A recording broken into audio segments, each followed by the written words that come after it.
কুণাল ঘোষের দুটো পোস্ট গতকাল থেকে ভাইরাল হচ্ছে যে দলের বিরুদ্ধে একটা ক্ষোভ হয়েছে, মমতা বন্দ্যোপাধ্যায়ের সাথে দীর্ঘদিনের সম্পর্ক, ঈশান কোণে মেঘ জমছে, তার দলের সঙ্গে কি আবার একটা দূরত্ব বাড়ছে না কোনো স্ট্র্যাটেজি বলে মনে হয়? দেখুন, এই কুণাল ঘোষটা হচ্ছে পশ্চিমবাংলার রাজনীতিতে একটা আপদ। আমি একে কোনো মানুষ মনে করি না। এ প্রিজন ভ্যান বাজাতো, এখন এ ফেসবুকে এসে বাজায়, এর কোনো ভ্যালু নেই। আগেও একাধিকবার অনেক সময় এ প্রিজন ভ্যানে উঠে বলতো মমতা ব্যানার্জির উদ্দেশ্যে যে তুমি মহারানী, তুমি ঠিক আছো, আমি আর চোর বটে। আর এখন এ মহারানীরই পদলেহন করে, আবার কালকে একরকম বলে, কথার কোনো ঠিক নেই। পাগলে কিনা বলে, ছাগলে কিনা খায়। কুণাল ঘোষ কি বলে, দিদি বনাম ভাইপোর লড়াইয়ের ফল। দেখুন কুণাল ঘোষ, আমি ওর দিদি ভাইপো সব একই, পিসি ভাইপো সব এক। কুণাল বাবু ওই যাত্রা পার্টির থাকে না, মাঝে মাঝে কমিক রিলিফ দেয়, যাত্রার মাঝে মাঝে উঠে ওর আপনারা প্রথমেও রাস্তায় নেমেছিলেন, তখন আমরা এখনো রাস্তায় আছি। কটাক্ষের শিকার হতেছিল। আপনারা বাংলাদেশ নিয়ে কথা বলেন না, আমরা বাংলাদেশ নিয়েও মিছিল করেছি।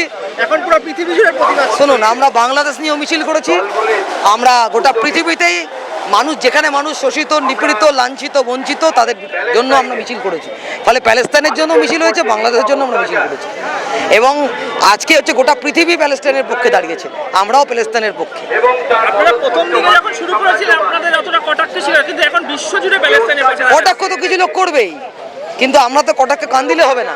কারণ এটা বামপন্থীদের আদর্শ, এটা বামপন্থীদের নীতি, এবং ওটা পৃথিবীর এই প্যালেস্তাইনের বিষয় নিয়ে ইসরায়েলের যে সন্ত্রাসের আচরণ, তার বিরুদ্ধে গোটা পৃথিবী রাস্তায় নেমেছে। আমরা কমিউনিস্ট পার্টি করি, আমরা বামপন্থী রাজনীতি করি, আমরা বিরুদ্ধে রাস্তায় নামবো না? শিশুদের কি অবস্থা? মানুষ শিশু ঘাতী, দেখুন রবীন্দ্রনাথের ভাষায় বলি, নারী ঘাতী, শিশু ঘাতী, কুৎসিত বিবস্তা পড়ে, ধিক্কার হানিতে পারি যেন। ইসরায়েলকে দেখে এটাই রবীন্দ্রনাথকে মনে পড়ছে, যে নারী ঘাতী, শিশু ঘাতী, কুৎসিত বিবস্তা পড়ে, ধিক্কার হানিতে পারি যেন। এবং ভাবেন তো, জল যাচ্ছিল, খাবার যাচ্ছিল, পৃথিবীর কিছু মানুষ, বিভিন্ন রাষ্ট্রের মানুষ, তারা এক জায়গায় হয়েছিল যে কিছু খাবার, কিছু জল, কিছু ওষুধ পৌঁছে দেবে এই বাচ্চাদের জন্য। তারা ওয়েট করছিল, তাদের জন্য খাবার আসছে, তাদের জন্য ত্রাণ আসছে। সেইটাকে এই অমানবিক রাষ্ট্র ইসরায়েল তাদের আটকে দিয়েছে। আমাদের ঘৃণা তাদের প্রতি, আমেরিকার মদত অবশ্যই।